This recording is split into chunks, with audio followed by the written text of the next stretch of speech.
Ron DeSantis just announced property taxes in Florida are going to end. It cannot be overstated just how big of a win this is. Here's him making the announcement on Fox and Friends. We got to put it on the ballot, and the voters have to approve it. It's a constitutional issue in Florida. It's not something the state derives revenue for. It's a local issue. We're trying to focus on Florida homeowners and their primary resident. People that have Airbnbs or whatever, that's separate. Yeah. But your personal home, you shouldn't rent it from the government. You should own it.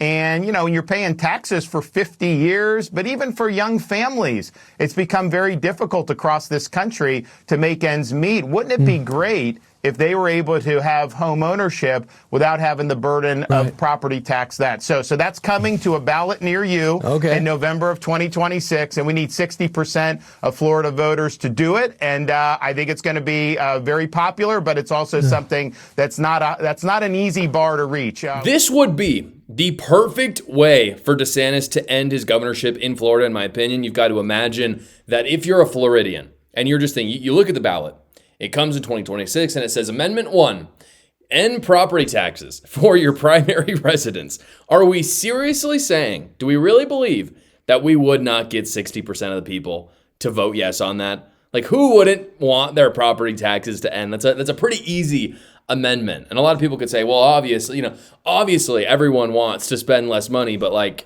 hey, that's how democracy works. If people don't want it, it shouldn't be in there. So I think it's a great amendment to put in.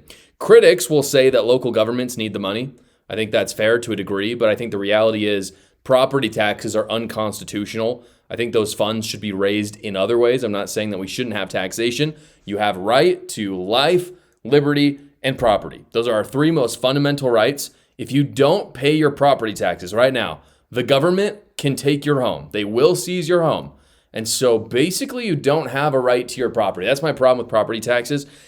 Governor DeSantis has talked about this at length. I think it would be much more constitutional if cities taxed through sales tax instead, which frankly is what most people do already. If you look at the cities, the sales tax is determined by the city because different cities have different needs. You get to move to different cities depending on the sales tax rate. If you don't like how high it is, you don't move there. But a property tax is just unconstitutional. And so just do it through the sales tax. That's perfectly fine. That's constitutional. You can still, choose which city you want to live in. You actually just get a right to your property then.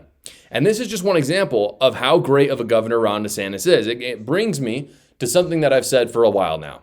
Ron DeSantis needs to be president of the United States. He is just too effective as a governor, as a politician. If you look at you can look at it in two sides, right?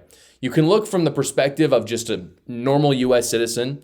If you're a normal Floridian, politics aside, it doesn't matter if you're a Democrat or Republican, he's just fantastic. He's done so much good. I mean, a lot of people forget the great things he's done. He's expanded school choice for people more than any other time. He brought school choice originally to Florida and really expanded it. He's brought tax relief. I think there was some tax holidays with baby clothes as well as gas. I know he's cut down the deficit in Florida by 50%. He's brought down decades and decades of debt that Florida had. He's been fantastic on the hurricanes, natural disasters. Public safety has gotten a lot better. Workforce education's gotten a lot better. I mean, you could go down the list. It doesn't matter if you're a Democrat or a Republican. So whatever he does, I think is going to be good for the nation. However, if you look at it from a Republican lens, Ron DeSantis won that state by hardly anything in 2018. Then in 2022, he won pretty handily. And it just proves that if you actually govern a state conservatively and do it well, it is a massive pickup for Republicans, both in the fact that people were moving there because they wanted to live there, but also Democrats who were voting Democrat and then switched to be Republican because they saw how great Ron DeSantis was. So if you're a Republican, you should want Ron DeSantis to be president because it is going to make more people right-leaning. That's just what he does. So he's got to be president. If you look at his approval right now, what you see is that he is a 54% approval rating. Very, very good. Better than Donald Trump, by the way. 40% disapprove. Those are just basically all the Democrats in Florida. And then 6% are undecided. Those are the people who are just completely apolitical, don't care about anything. He is a very, very popular governor, especially for a purple state. I guess you could kind of say it's a red state now. Again, he's made it that way. The problem, though, that he has, if he wants to be president, and I know a lot of people will bring this up, and it's totally fine, is that his approval rating does not match the polls for the Republican primary in 2028. This is the most recent polling for 2028. J.D. Vance is at 38%. Donald Trump Jr. is at 25%. And he's third place with 6%. So he's nowhere close. And Marco Rubio is, right there with him at 4%. And then you've got all the other random people, some of them which are good, like Glenn Youngkin and Tom Cotton, some of which are bad, like Nikki Haley and Ted Cruz. I don't think he should be president. He does some good things, I think, in Texas from time to time, but I don't think Ted Cruz needs to be president. And so you look at these numbers, like they don't look good for DeSantis. If you're deciding, do I run in 2028? If you've got an opponent that is 20% or 30% above you, and he's got both in Donald Trump Jr. and J.D. Vance, I don't think you run. I just don't see how you're going to make pickups. I mean, the obvious example of that was in 2024 when he went against Donald Trump, who had similar numbers to J.D. Vance, and Ron DeSantis did not have a good time in that primary. So these polls have been constant, by the way. This is the most recent one.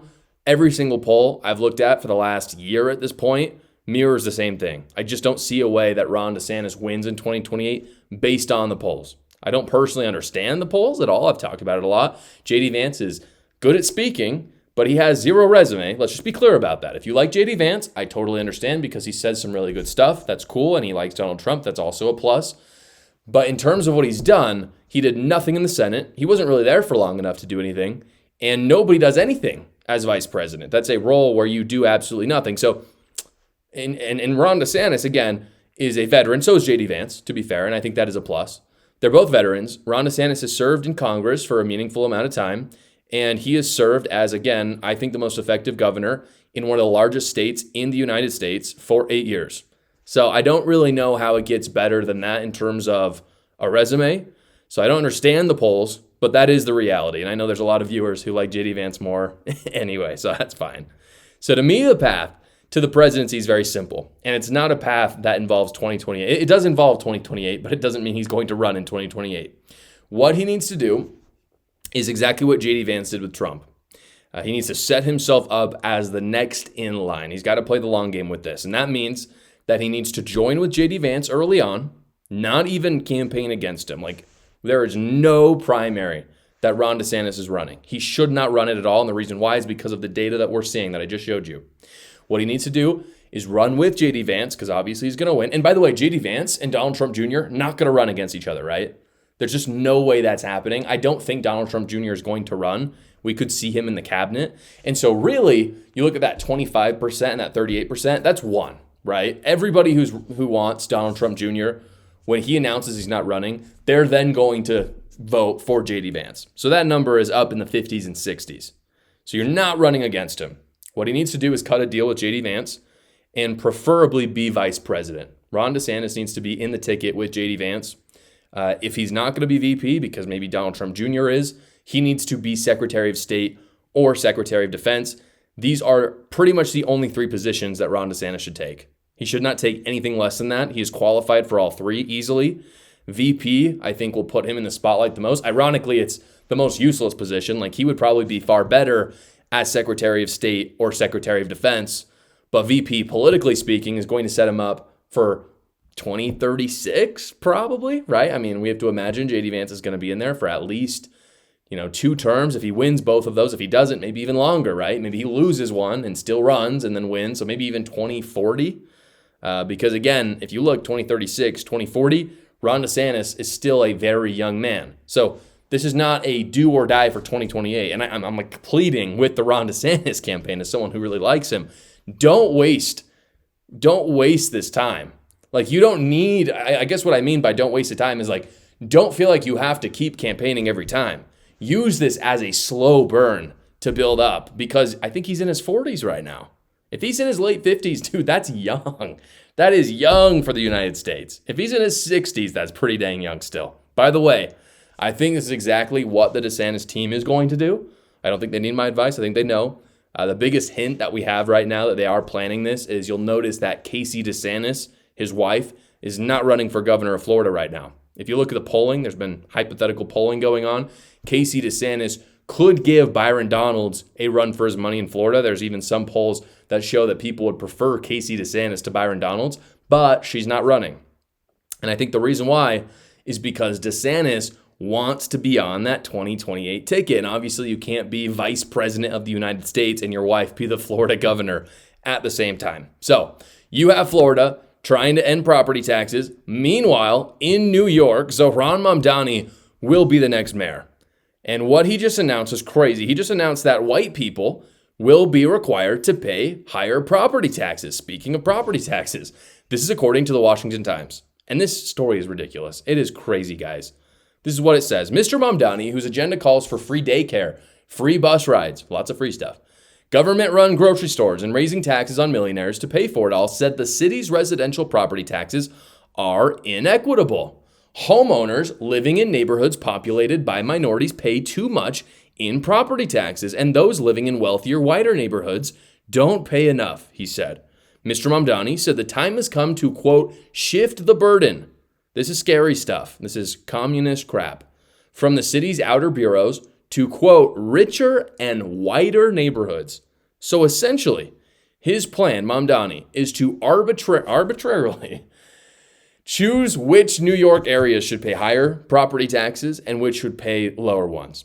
And he's going to implement them based on the minority in the area, based on just what he wants to do. And again, we have to stop talking in hypotheticals here. Zohran Mamdani will be the mayor of New York City. There is zero chance Cuomo wins.